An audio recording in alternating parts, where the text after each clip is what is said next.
예. 자, 이번 시간에는 우리 이제 부기 정말에서 회계, 쉽게 생각하세요. 부기, 장부기장의 그 원리, 그 순서를 잠깐 말씀드릴게요.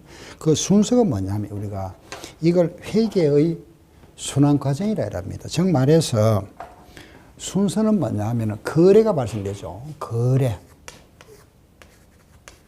거래가 생겼다. 거래라는 것은 뭐 다양하겠죠, 그죠? 물건을 사오고 팔고 또는 만들어서 팔고, 그죠? 돈 빌려주고 회수하고 또 빌리고 갚고, 이게 모두 거래를 하는 겁니다. 즉 우리가 쉽게 말씀드려서 거래를 하는 거는 자산, 부채, 자본이 증가하거나 감소하는 현상을 말합니다. 알겠죠? 내 자산이 늘어나거나 감소하거나, 물건을 팔면은 자산이 나가죠, 그죠? 그 대신에 현금이라는 돈 자산이 들어오잖아, 그죠? 그렇죠? 이런 식으로 거래를 하는 것은 정감 변동이다.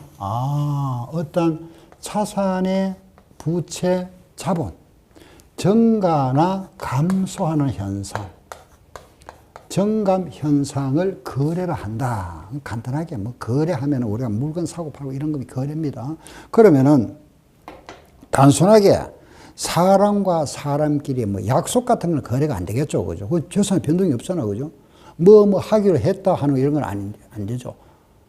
돈을 빌리기로 하다, 이거는 거래가 아닙니다. 빌려왔다는 거래가 되겠죠, 그죠? 그리고 빌리기로 하고, 예를 들어서 만약에 뭐 물건을 팔기로 했다, 이건 안 되겠죠, 그죠? 그런데 물건을 팔기로 하고 계약금을 받았다 하면 계약금 받았으니 그만큼 돈 들어왔잖아. 그거는 거래가 되죠, 그죠? 이해하시겠죠? 사람을 채용했다, 거래가 아니죠. 예. 그래서 우리가 거래라는 거는 반드시 자산, 부채, 자본이 증가하거나 감소가 있는 걸 우리가 거래를 한다. 이 거래가 발생하면은 이걸 우리는 첫째 뭐 하느냐? 붕괴를 합니다. 붕괴. 예. 그 붕괴를 하는데, 이거 붕괴를 하죠, 그죠? 나누는다. 이걸 붕괴를 하는 겁니다. 붕괴. 예. 이 붕괴가 굉장히 중요하죠, 그죠? 이 붕괴가. 우리 붕괴, 이거는 기본 원리는 아셔야 돼요. 알겠죠? 꼭 아셔야 돼요. 왜냐하면 첫 과정이 붕괴니까. 붕괴라는 거는 이 거래를 왼쪽과 오른 나누는 절차입니다. 딴 게 아니고, 요 거래를 차변과, 왼쪽 차변을 그랬죠, 그죠? 대변으로 구분하는 절차, 이걸 우리가 붕괴를 한다. 붕괴는 딴 게 아니고 왼쪽, 오른쪽 구분하는 겁니다. 예, 구분하는데, 이 차변에는 자산이 정감이라고 그랬잖아, 그죠? 자산이 증가하면은 차변이 기장하고, 반대로 이 자산이 감소하면 대변입니다. 이렇게 기장하자, 이렇게 딱 정해놨죠, 그죠? 예. 그리고 부채는 반대가 되죠. 부채가 증가하면은 요거는 대변이고, 부채가 감소하면은 차변입니다. 자본도 마찬가지예요. 자본이 증가하면은 대변이고, 자본이 감소하면은 차변입니다. 아시겠죠? 그리고 비용이 생겼다. 비용이 발생하면은 차변이고, 수익이 생겼다. 수익이 발생하면은 대변입니다. 그래서 요 8가지, 8개잖아, 그죠? 요 4개. 이걸 우리가 거래의 8요소라 이래 부릅니다. 요 우리가 거래의 8요소. 자, 여기서 비용이 발생됐다 그랬잖아요. 이거는 증가, 감소가 이거는 발생이죠, 그죠? 만약 이걸 바꾸면 마찬가지죠. 비용이 증가했다, 그죠? 비용 감소도 같을 수도 관계 없습니다. 그런데 우리가 통상 이런 표현을 하죠. 그럼 발생 반대는 뭐죠? 소멸이죠. 비용의 소멸은 여기가죠. 대변에. 수익이 발생됐다고 소멸했다면 이리 오겠죠. 그럼 비용 소멸과 수익 소멸이 있다면 10개가 되잖아요. 그러면 거래의 10요소라는 겁니다. 이걸 우리는 다른 말로 붕괴 법칙이라 하기도 합니다. 붕괴 법칙. 이렇게. 예. 거래의 8요소다. 요에 의해서 우리가 붕괴를 하게 됩니다. 자, 하나 예를 한번 들어볼게요. 자, 보세요. 예를 들어서 상품 100원을 매입하고 그 대금은 현금으로 지급하다. 자, 이게 뭐죠? 거래죠. 거래. 상품 100원을 매입하고 그 대가를 현금으로 지급하다 그랬습니다. 자, 이런 거래가 발생하면 붕괴를 해줘야 되죠. 그죠? 붕괴. 그럼 붕괴는 어떻게 하느냐? 여기 구분해야 되잖아. 그죠? 이 구분할 때 우리가 이렇게 사선을 긋고 나서 왼쪽과 오른쪽, 차변과 대변. 보세요. 상품을 매입하고 대금은 현금 지급했습니다. 상품은 들어왔죠? 항상 내 기준으로 생각하셔야 됩니다. 우리 회사 입장, 나 입장. 상품 매입에서는 이거는 전거됐잖아. 그죠? 현금 나갔죠? 감소. 그렇죠? 그럼 상품은 무슨 계정? 자산이잖아. 자산이 늘어났네. 어느 변에? 차변에. 그럼 차변에 상품 100원 이렇게. 현금은 나갔죠? 자산의 감소. 대변이구나. 여기에 현금 100원. 요렇게 한 걸 우리가 붕괴했다 이랍니다. 붕괴. 뭐 별거 아니죠. 그죠? 뭐 어려운 거 아닙니다. 그죠? 예. 상품, 현금 이렇게 해서. 이렇게 하는 걸 우리가 붕괴를 하는 겁니다. 왜? 자, 이 거래를 보고 이걸 가지고 장부기장을 바로 못 하잖아. 그죠? 그래서 요렇게 장부기장을 하기 위해서 중간 과정이 요 붕괴라는 절차를 거쳐서 요걸 보고 장부기장을 하게 되는 겁니다. 장부기장. 알겠죠? 예. 그래서 요 붕괴를 하게 되는데 우리는 붕괴의 기본 원리를 아셔야 된다 이겁니다. 알겠죠? 근데 이 자체가 시험에는 잘 안 나옵니다. 이 자체가 잘 안 나오. 아까 말씀드렸죠. 그죠? 40문제 중에서 한 문제 나올 때도 있고 안 나올 때도 있습니다. 또 붕괴를 몰라도 우리 답을 찾을 수 있고, 그러니까 신경 쓰지 마시고. 그렇지만은 꼭 제가 기억하셔야 될 건 여러분들 붕괴의 기본 원리를 아셔야 된다. 또 여러분들이 만약 이 자격증을 가지고 관리사무소장으로 이제 근무를 하시면은 기본적으로 이건 할 수 있어야죠. 이거는 할 수 있어야 됩니다. 그래야만이 입력을 시키잖아요. 입력을 시키면 나머지 장부는 그 주요부나 보조부 여러 가지 장부 있죠. 이거는 출력되잖아요. 출력. 예, 전산화되어 있기 때문에, 자동 시스템화되어 있기 때문에. 그렇지만 우리가 사람 손으로 해야 될 건 이거는 우리가 해줘야 되죠. 기계가 못하니까 요건 해줘야 됩니다. 그렇기 때문에 우리가 붕괴의 기본 원리는 아셔야 되고 또 결제를 하셔야 되잖아요. 여러분들이 사무소장을 가시면, 그죠? 관리사무소장이면은, 만약에 그 장부를 볼 수 있어야 되잖아요. 그죠? 그래, 증가됐냐, 감소됐냐, 아셔야 되잖아. 그죠? 그래서, 우리가 소장으로서 또 결제를 해야 되는 거, 이거는 기본 아셔야 됩니다. 근데 시험에는 별로 안 나오니까 신경 쓸 건 없지만은, 기본 원리는 아셔야 된다 이겁니다. 아시겠죠? 자, 요거 또 아시겠죠? 그죠? 그러면 한번 읽어볼까요? 시작. 자산 증가, 자산 감소, 부채 감소, 부채 증가, 자본 감소, 자본 증가, 비용 발생, 수입 발생. 차변조사 한번 볼까요? 시작. 자산 증가, 부채 감소, 자본 감소, 비용 발생. 대변은 자산 감소, 부채 증가, 자본 증가, 수입 발생. 아시죠? 이거 거래의 8요소, 다른 말로 뭐라 한다? 붕괴 법칙이라 한다. 붕괴. 이해하시겠죠? 그죠? 그럼 만약에 보세요. 상품 100원을 매입하고, 그죠? 상품 100원을 매입하고 이때 만약에 대금은 외상을 하다 그랬습니다. 외상. 예. 대금을 외상을 했다면 여기 뭐가 될까요? 그렇죠. 외상 매입금 되겠죠. 외상 매입금 뭡니까? 부채가 늘어났다. 부채의 증가 되겠죠. 그죠? 부채의 증가. 아시겠죠? 그죠? 요거는 부채의 증가. 만약에 상품을 매입하고 약속음을 발행하여 지급했다면 여기 뭐가 되죠? 지급음. 상품을 매입하고 수표를 발행 지급했다면 이거 뭐가 되죠? 당좌 예금. 여기는 여러 가지 나올 수 있겠죠. 그죠? 또 이렇게 공개도 할 수 있잖아. 상품 100원을 매입하고 그 대금 중에 반액은 현금 지급하고 반액은 외상했다 이러면은 차변은 상품 100원 되지만 대변에 현금 50원, 외상 매입금 50원 이렇게. 붕괴가 여러 가지 붕괴가 나올 수 있겠죠. 그죠? 그럼 이거 대신에 또 비품을 구입하고 대금 현금 지급했다. 그럼 이거 뭐? 비품. 건물을 매입했다. 차변에 건물. 그죠? 대변에 현금. 돈 안 줬으면 미지급금. 그죠? 여러 가지 나올 수 있겠죠. 그죠? 이런 항목들을 우리가 여러 가지 할 수 있는 겁니다. 붕괴를. 이해하시겠죠. 그죠? 붕괴는 이래 하는 거구나. 일단 이래 하시고, 이따 또 예를 한번 들어드릴게요. 예. 자, 또 보면 우리가 거래가 발생했다. 1차 붕괴를 한다. 그죠? 그 붕괴를, 이 붕괴를 기입한 장부를 우리가 붕괴장이라 이래 부릅니다. 붕괴장부죠. 붕괴장부에 이제 부자를 빼버리고 붕괴장이라 하고, 이 붕괴를 보고 이제 또 장부 기장해야 되죠. 그죠? 그걸 이제 원장이라 합니다. 원장. 계정별로 다 기장하기 때문에 이걸 우리는 총계정 원장이라 합니다. 총계정 원장, 계정강화별로 전부 기장한다. 총계정 원장이라 하고. 그럼 여기까지가 계속 기장하죠. 그죠? 여기까지가 이제 12월 말까지 하고, 12월 말이 되었습니다. 결산 때가 됐죠. 그죠? 결산이 오면은 이제 이걸 집계해야 되잖아. 집계표. 집계. 한 군데 모아 전체 합계를 내봐야 되겠죠. 그걸 뭐라 하느냐. 시산표라 이랍니다. 시산표. 이 말하면 한마디로 말하면 집계표죠. 그죠? 집계표. 아, 이게 집계표다. 그죠? 요 집계표를 우리는 시산표라 이래 부르고, 그 요 집계표를 보고 이제 마지막 단계죠. 요 작성한 표가 뭐냐? 바로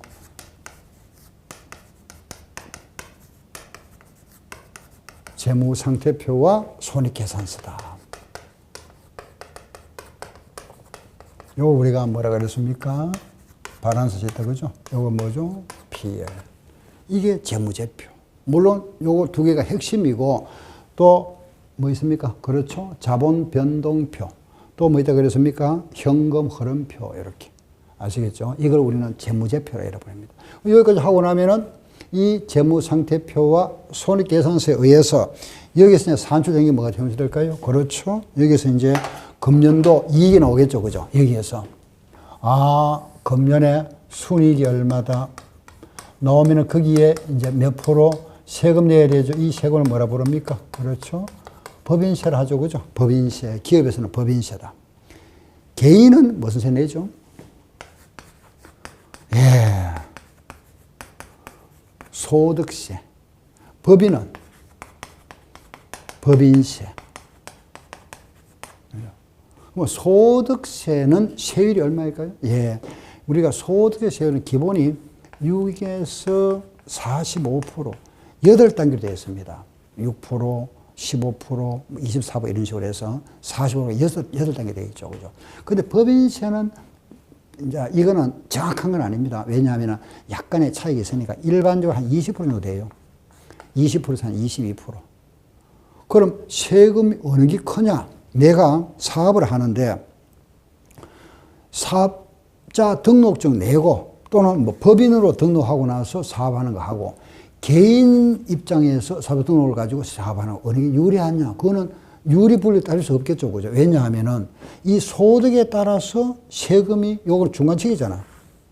그럼 소득이 적을 때는 이게 세금 적겠죠. 그죠? 그럼 이거는 1률적 20%니까. 예?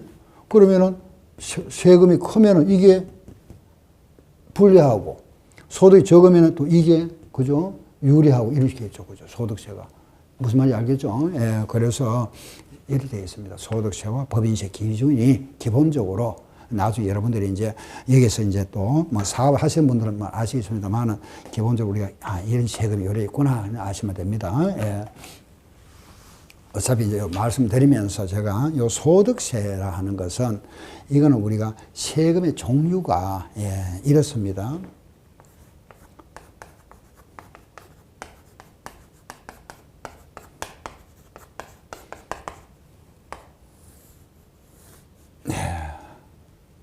이 8가지를 묶어서 소득세를 하는 겁니다. 소득세. 그러면 이배사, 건연기, 태양 그랬죠.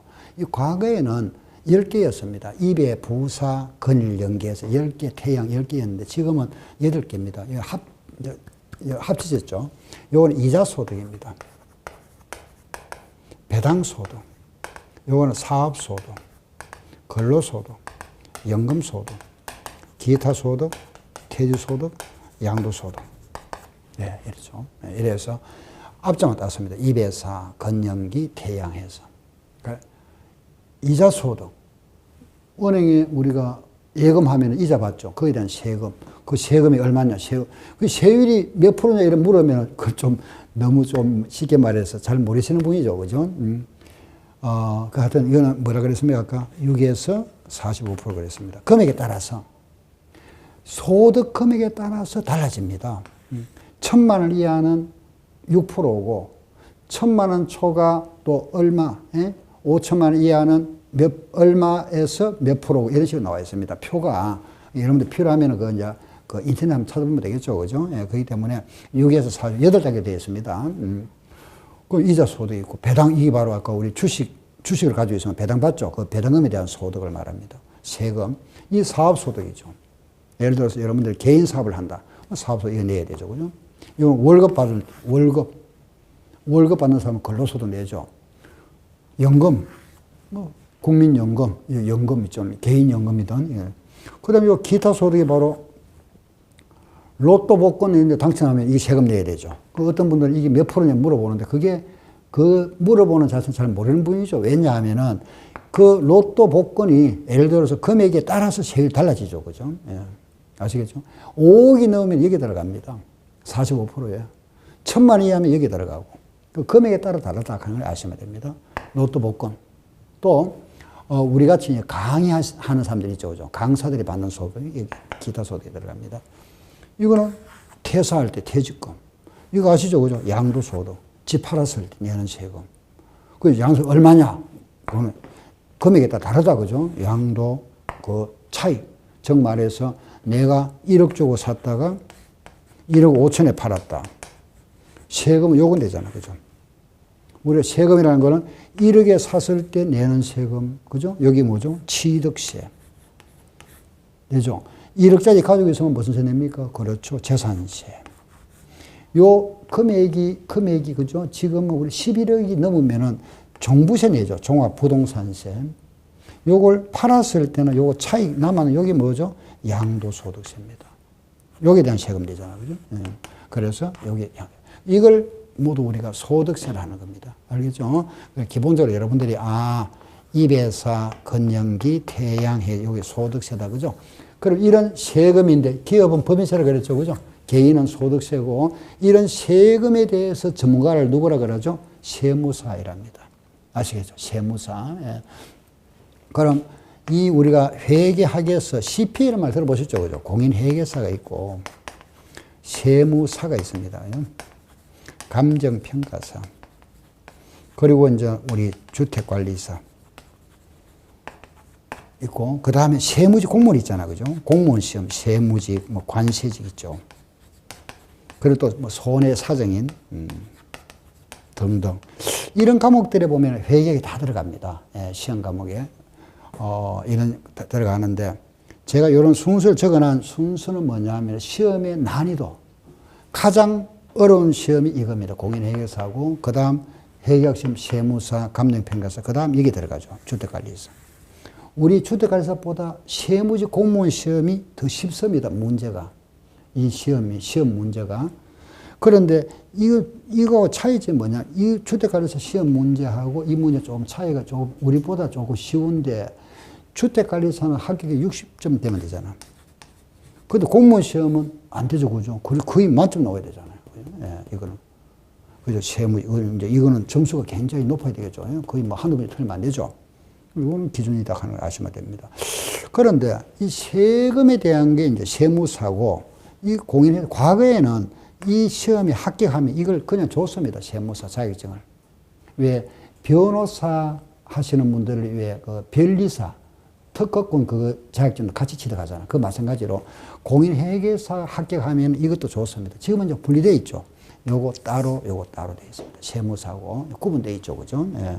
아무튼, 또 여러분들이 뭐 회계학에 대해서 공부를 하시는 분들은 꼭 주택관리사, 이 과목이 다 다르니까, 또 이런데 또 도전하는 분도 계시겠죠. 그죠? 예. 하시면서, 나중에 우리가 주택관리사 시험을 준비하지만은 우리하고 비슷한 게, 우리보다 조금 더 수준 높은 게 뭐죠? 간평사잖아요. 조금 더 많이 높습니다. 간평사 하고, 공무원 시험하고 이걸 같이 우리가 문제를 좀 풀어드릴 겁니다. 우리는 주택관리사뿐만 아니고 감정평가사 기초문제, 공무원 세무직 관세직 기초문제들하고 같이 풀어드립니다. 그 간평을 준비하는 보통 준비생들은 보통 대학생들이 많잖아. 그죠? 일반적으로 대학교 다닐 수준이죠. 보통 30세 미만, 뭐 20대부터 30대 그 사이죠. 그죠? 그런데 간평사 준비하는 그 수험생들은 회계학은 과락 면제가 목표입니다. 40점. 과락당하면 안 되니까. 그 다른 과목에서 점수를 보충하고 회계학 시험은 회계학은 무조건 과락 면하는 게 목표입니다. 40점 이상 받는 게 목표거든요. 그래 준비합니다. 근데 간평 준비를 갖다가 1년 해서 됩니까? 안 됩니다. 보통 몇 년씩 합니다. 준비를. 그런데 여러분들 주택관리사 이거는 몇 개월 합니까? 길어야, 예? 뭐, 1차 과목 하면은 1차는 뭐 8개월, 길어야 8개월이고 2차까지 하면 한 10개월. 1년이 안 되죠. 그죠? 그만에 합격할 수 있습니다. 1, 2차 동시에. 1차 끝나고 나서 한 2달 후에 2차를 보잖아. 그죠? 그 여러분들은 처음 준비를 하실 때 이 주택관리사가, 대부분 아시겠지만은 1차와 2차 구분되어 있잖아. 그죠? 그 1차는 과목이 3과목입니다. 그죠? 예, 여기 보면은 민법하고 회계하고 시설이 있죠. 그죠? 여기 이제 실무하고 관계, 법령, 주택관계 법령하고 이렇게 있는데, 그럼 1차 시험이 보통 언제냐 하면 7월 달입니다. 7월 첫째 주가 보통 많죠. 그죠? 보통 7월 10일 앞뒤로 보통 시험이 있는데, 금년에 7월 11일 날 시험이 있었습니다. 2차가 9월 달입니다. 2차가 요 두 과목인데, 그럼 여러분들이 이제 준비를 하실 때, 쭉 1, 2차 동시에 하셔야 되겠죠. 그죠? 1, 2차 동시에 시험 보시기 위해서는, 만약에 나는 올해 1차만 하고 내년에 2차 하겠다 하는 분은 이제 별개지만은, 내가 금년에 끝내야 되겠다 하는 분은 같이 공부를 하셔야 되잖아요. 그죠? 쭉 하실 때, 1월, 2월, 3월, 4월, 5월, 6월, 7, 8, 9월이잖아. 그죠? 7월 달에 1차 시험이 있죠. 9월 때 2차잖아. 그죠? 그러면은, 물론 이제 12월 달, 11월, 12월, 뭐 11월 준비하시는 분 계시겠죠? 쭉 이렇게 같이 해 오시다가, 알겠죠? 1, 2, 3 해서 이렇게 제가 말씀드린 이제 이게 원칙은 아닙니다. 여러분들 개인 뭐 능력에 따라서 성에 따라 달라지겠지만은, 일반적으로 우리 준비를 할 때 이 1차 위주로 많이 해요. 4월 달까지 쭉 같이 동시에 하다가, 여기 와서는 이제 5, 6월은 1차에다 비중 좀 둬야 되겠죠. 그죠? 1차 쪽에. 이거 떨어지면은 2차는 뭐 못 보니까 5, 6월 달은 이제 같이 동시에 하다가 1차, 2차 동시에 그 준비를 하시다가, 이때쯤 오면은 이제 1차의 비중을 좀 두셔야 돼요. 2차보다는. 그렇겠죠? 그래서 만약에 이 공부 비중을, 시간을 뭐 6대 4, 그렇다면 7대 3, 8대 2 정도로 이렇게 해서 1차 쪽에 비중을 많이 둬야 됩니다. 이거는 개인에 따라서 이제 준비를 하세요. 그리고 1차에 합격하시고 나면은, 이때는 이제 바로 2차만 준비하시면 되잖아요. 그죠? 이런 식으로 준비를 앞으로 하시고, 예. 아무튼 이제 저는 강의할 때 요 회계, 주택관리사 이제 강의를 회계를 하지만은, 감정평가사 기출문제도 풀어드릴 겁니다. 나중에 문제 풀이 갈 때. 요 공무원 시험 문제도 한번 풀어보세요. 풀어드릴 기회를 드릴 겁니다. 한번 풀어보시면 알겠지만은, 우리보다는 문제가 쉽습니다. 알겠죠? 예, 좀 어려운 문제도 풀어보고, 좀 쉬운 문제도 풀어봐야 되죠. 또, 문제 출제 그 방향이 좀 다릅니다. 주택관리사 시험 출제, 이제 말하면은, 같은 범위에서 시험이 나오더라도, 같은 문항에서 나오더라도, 여기서 묻는 질문하고, 여기서 묻는 질문하고, 문제가, 여기서 묻는 질문이 좀 달라요. 문제 보면은, 여러분들도 아마 나중에 공부하시고 한번 풀어보면 느낄 겁니다. 여기 회계학 교재 문제하고 여기 교재 문제 좀 다릅니다. 예, 문제, 예, 수준이 뭐, 어렵고 쉽고 떠나서 그 자체 출제 말하면 그 출제 기준이 좀 다르다 이겁니다. 이것도 마찬가지입니다. 이런 모양도 풀어봐야 접근할 수 있잖아요. 왜냐하면은 간평 출제 이유는 여기 들어올 수도 있고, 공무원 출제 이유는 여기 들어올 수 있습니다. 예, 대학 교수들이 출제하다 보니까. 아무튼 뭐 시험 요렇게 하는 걸 이해하시고. 자, 다음 또 말씀드리겠습니다. 보세요. 요 과정을 우리가, 이 과정이죠. 그죠? 거래가 발생되면은 거래를 붕괴를 하고, 그죠? 요걸 기입하는 장부를 붕괴장이라 하고, 그리고 요 붕괴장 대용으로 쓰는 게 전표입니다. 전표, 그리고 총계적 원장을 작성하고, 요 총계적 원장을 직계행표를 뭐라 한다? 시산표를 하고, 요 시산표를 보고 이제 재무상태표와 손익계산 작성한다. 그죠? 예, 작성하는데, 그럼 이 붕괴를 나타낸 장부를 우리가 붕괴장이라 그랬습니다. 그죠? 붕괴장인데, 요 대신에 쓰는 게 전표입니다. 전표. 전표 들어보셨죠? 그죠? 요 전표는 세 가지입니다. 크게. 돈이 들어오면은 입금 전표. 현금이 나갔다, 뭐 출금 전표. 현금 거래가 없으면은 대체를 합니다. 예. 3전표제를 많이 사용하죠.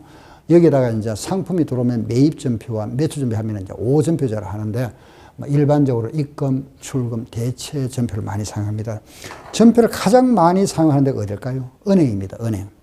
은행에 가면은, 여러분들 이제 은행에 가면 예금하고 자꾸 하죠. 그죠? 그 가면은 은행 직원들이 쓰잖아요. 그게 전부 전표입니다. 하나하나가. 그럼 양이 굉장히 많겠죠. 그죠? 하루에만 거래가 여러 수십 건, 수백 건, 수천 건 될 수 있으니까, 거래가, 그죠? 예, 그러면은 그 전표 양이 굉장히 많다 보면은 저녁에 이제 우리가 은행 문 나시는 보통 몇 시입니까? 4시입니까? 예, 문 닫고 나면은 직원들 개근 안 하죠. 문은 닫으면 닫지만 뒤 안에서 근무를 합니다. 그날 지키를 해야 되니까. 근무하고 있잖아. 그죠? 그럼 근무를 할 때 이걸 전표를 보고 이제 돈 들어간 거 나간 걸 이제 맞춰봐야 되는데, 똑같은 색깔은 맞출 수 없잖아. 그래서 색깔을 구분하는 겁니다. 그래야만이 빨리 분류를 할 수 있으니까.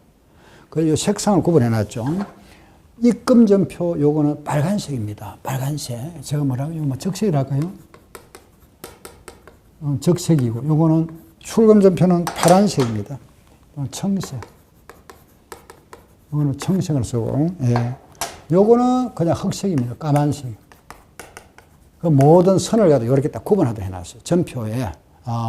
전표 보면 입금 전표는 그 모든 선이라든지 글자가 전부 빨간색입니다. 출금 전표는 파란색입니다. 대세 전표는 검정색이고, 요렇게 구분해 놨습니다. 자, 쉽게 하면은 우리가 입금했다고, 돈이 들어왔다, 기분이 좋으니까 뭐 얼굴이 붉으스름해진다, 그죠? 뭐 그렇게 생각하시면 되고, 현금이 나갔다, 입술이 새파래진다, 그래서 파란색이다. 요래 이해하시면 쉽잖아, 그죠? 돈이 들어오면 좀 좋아지니까 붉은색이다. 현금 나가니까 얼굴이 입술이 새파래진다, 그죠? 청색이다. 요래 해서 구분해서 바로 분류를 바로 해버리죠. 그래서 직기를 딱 냅니다. 그걸 맞춰봐야 되죠. 이게 전표다 하는 걸 이해하시면 되고, 이 붕괴장과 총계적 원장, 이거 두 개를 우리는 뭘 하느냐. 요 두 개 장부가 가장 중요한 장부가 이 주요부라 합니다. 주요부. 그 붕괴장이라는 거는 붕괴를 기입한 장부를 말하고, 요거는 원장이에요. 주로 원장이죠. 그죠? 어떤 원자 씁니다. 원장.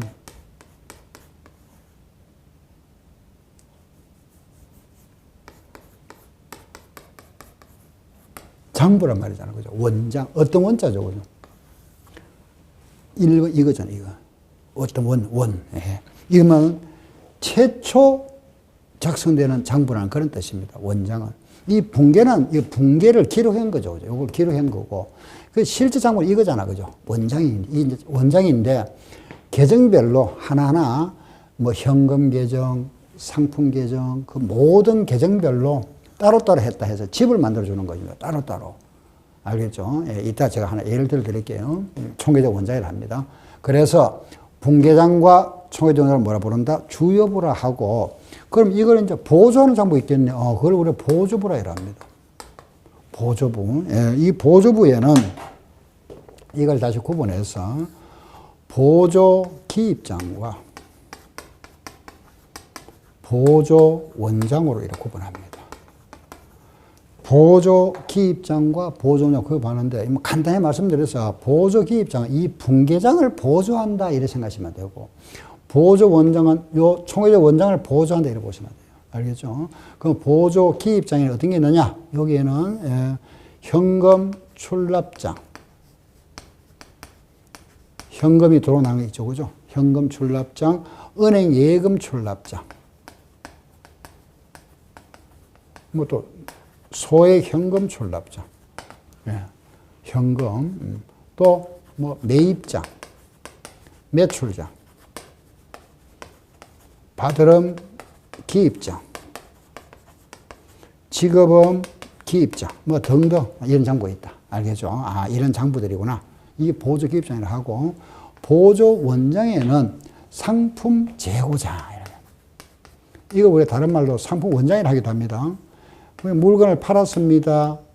매출하는 곧 있죠. 매출 처 원장.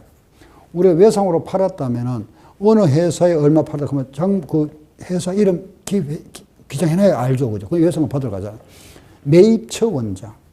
외상 사원 넣은 곳. 예, 주주 원장. 그럼 권사장 대장 등등등등. 가만히 보니까 요게 상호 원장이라 하기도 하거든요. 원장. 그래서 가만히 보니까 보조 원장에는 뒤에 모두 대부분 다 뭐가 붙습니까? 원장이 많이 붙죠. 그죠? 아하.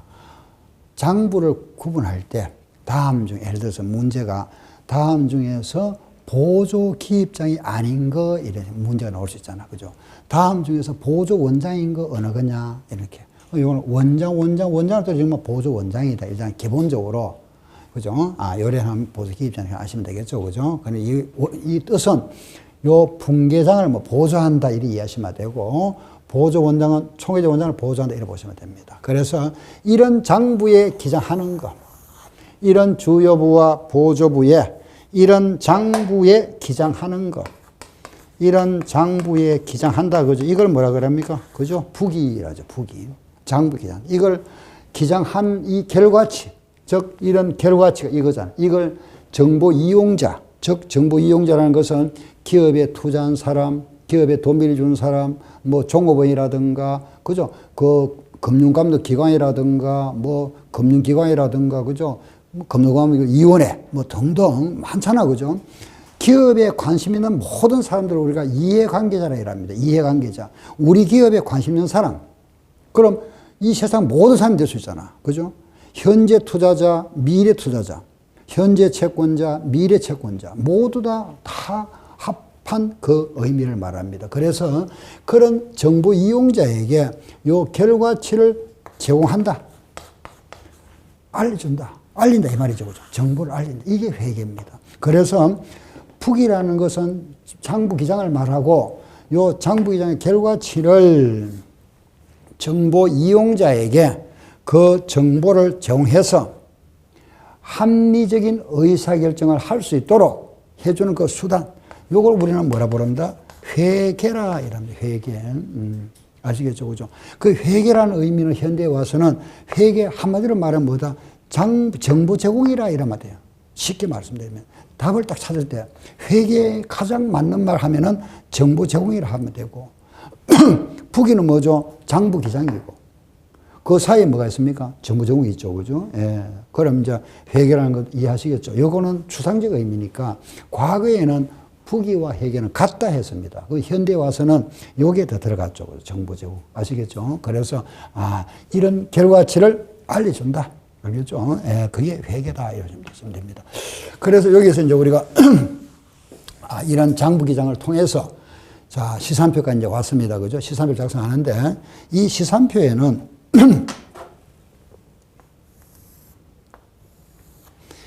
여기에는 차변의 자산, 대변의 부채, 자본, 또 비용, 수익이 다 기입됩니다. 이렇게. 그게 모든 항목이 다 기장되죠. 시산표에는. 그럼 시산표에는 기장되면 이렇게 집계를 하는데 이 결과치를 어떻게 파악하느냐? 바로 이거죠. 이 차변 합계와 이 합계와 이 합계가 항상 같아야 됩니다. 이게 같아야만이 정확하게 된 거죠. 맞다 이겁니다. 만약 이게 틀렸다 잘못된 겁니다. 이걸 우리는 복식부기의 바로 가장 기본 원리죠. 그죠? 복식부기는 복식이라고 그랬습니다. 우리가 탁구를 칠 때 단식이라 하는 거는 혼자 치는 거잖아요. 1대1로. 그죠? 단식. 복식은 2대1로 치는 거죠. 그게 복식이라 하는 겁니다. 복식은, 우리 회계에서 복식은 뭘까요? 차변, 대변에 기장하는 겁니다. 그럼 차변, 대변에 아까 같이 이렇게 했습니다. 100원 기장하고 100원 기장했죠. 그죠? 예, 마찬가지. 요걸 또 아까 잠깐 바꾸면은 그죠? 차변에 만약에 예를 들어서 예를 좀 들어볼까요? 이 상품을 팔았습니다. 130원에 팔았다. 원가는 100원짜리다. 그죠? 요걸 만나면은 외상으로 팔았다. 이런 거래가 발생했습니다. 분개 한번 해볼까요? 분개를 하면은 상품을 팔았으니까 대변의 상품이죠. 얼마짜리? 100원짜리. 30원 이익 생겼잖아. 그죠? 여기 뭐죠? 수익의 발생이잖아. 이걸 우리는 상품 매출 이익이라 이렇게 부릅니다. 예. 외상으로 팔았죠. 그럼 뭐죠? 그렇죠. 외상 매출금. 130원 됩니다. 이래 분개하죠. 그죠? 예. 아시겠죠? 그죠?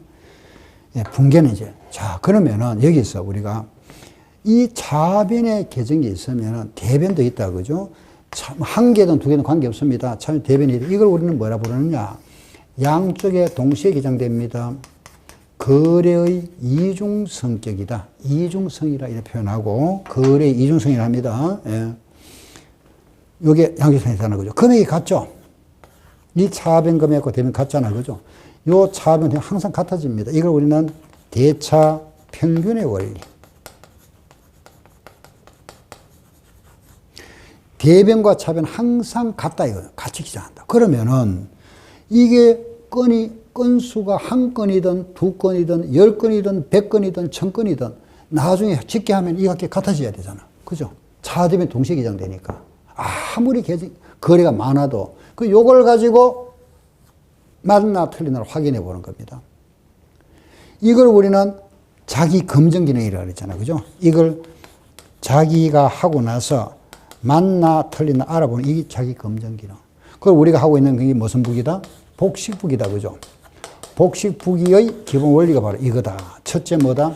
거래 이중성에 의해서. 두 번째 뭐?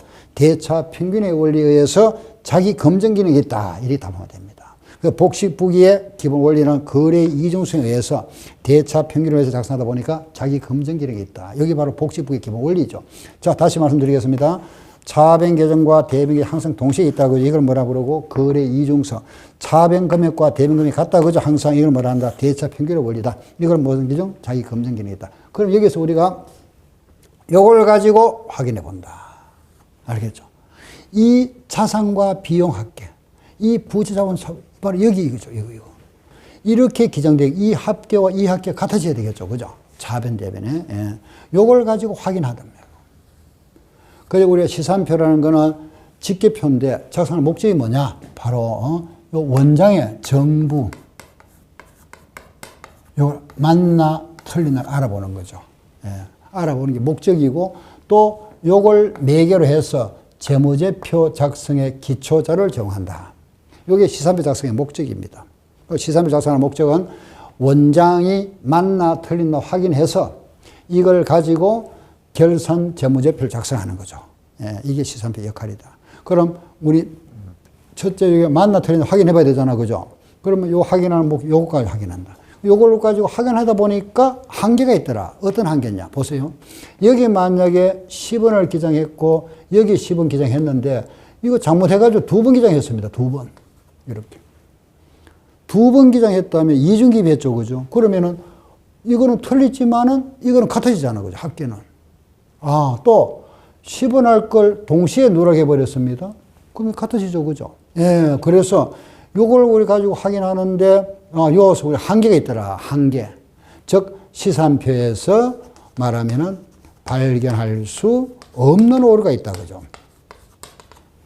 없는 오류. 이게 바로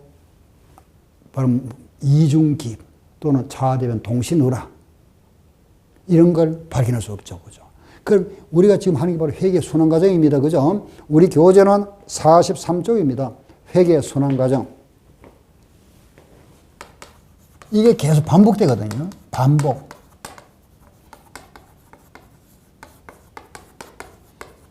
예. 그래서 이렇게 우리가 세금 내고 나면 계속 반복됩니다. 이게 매년. 또는 우리 기업마다 뭐 6개월에 한 번, 3개월에 한 번, 분기별로 한 번 할 수도 있겠죠. 그죠? 예. 이게 계속 반복되니까 순환 과정이라는 겁니다. 그래서, 자, 보세요.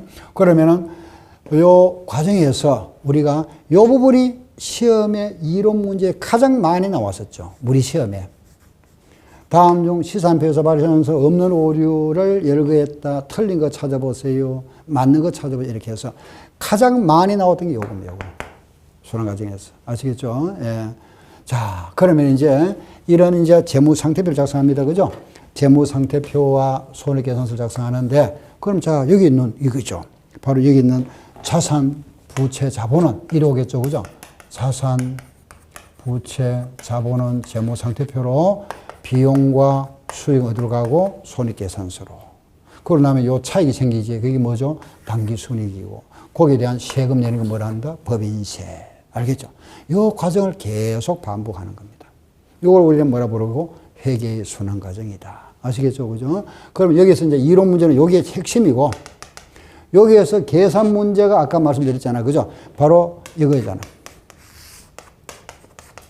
기초의 자산, 기초의 부채, 기초자본, 기말의 자산, 부채, 자본, 여기에 수익, 비용, 이익 가지고 아까 여기 뭐 구하는 거, 가로 넣기 문제. 요게 회계 순환 과정에서 계산 문제, 가장 많이 나왔던 거. 알겠죠? 이론 문제에서 여기 가장 핵심이고, 계산 문제 요거. 예. 그래서 우리가, 오늘은 이제 이렇게 해서 우리가, 그죠? 회계 순환 과정이죠. 그죠? 거래가 발생하면 분계를 하고, 분계를 원장이 전개하고, 전개를 가지고 시산표 작성하고, 요 말을 갖다가 우리가 분계에서 원장에 가는 절차를 우리가 전기한다 이렇게 표현합니다. 전기. 전기라는 것은 옮겨서 기록한다는 뜻입니다. 요거는 이익이라 이렇게 부릅니다. 이익이. 이익이라는 거는 이것도 같은 말인데, 전기는 이기는 옮겨서 기록한다는 말이잖아. 그죠? 예, 그래, 요걸 이제 부르기를 우리가 전기했다 이라고, 요걸 이기한다 이랍니다. 예. 요 과정, 예, 요걸 설명드렸고, 그래서 오늘은 우리가 기본 말하자면은, 예, 회계 기본 원리를 했죠. 그죠? 예, 하면서 자산 부채가 뭐냐, 수입 비용이 뭔지를 이해해서 말씀드렸고, 또 장부 작성의 기본 원리가 예, 순서가 이런 순서에 의해서 장부 작성이 된다 하는 걸 말씀드렸습니다. 그럼 이제 우리 다음 시간에는 이제 오늘 1차씩 끝나고 나면 다음 시간에는 바로 43쪽부터 교재 아셨죠? 여기서부터 하나하나 제가 해서 이제 우리가 조금 보충할 것부터 또 말씀드리겠습니다. 오늘 수업 여기 마치겠습니다. 감사합니다.